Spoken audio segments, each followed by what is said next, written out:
नमस्कार दोस्तों, कैसे हो आप सभी लोग। हम आज बात करेंगे बीटीएस इंडिया कब आएंगे, यहाँ कहाँ आएंगे, क्या बीटीएस भारत आएंगे। चलिए शुरू करते हैं।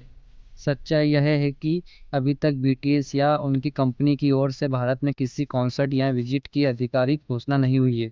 सोशल मीडिया पर कई अफवाहें और फैन मेड पोस्ट वायरल होती रहती है, लेकिन उन पर भरोसा करने से पहले आधिकारिक घोषणा का इंतजार करना चाहिए।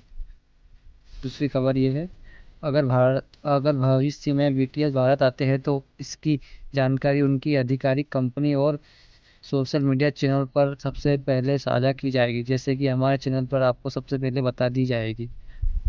अगर आप बीटीएस के फैन हैं तो कमेंट में बताइए कि आप भारत के किस शहर में उनका कॉन्सर्ट देखना चाहेंगे।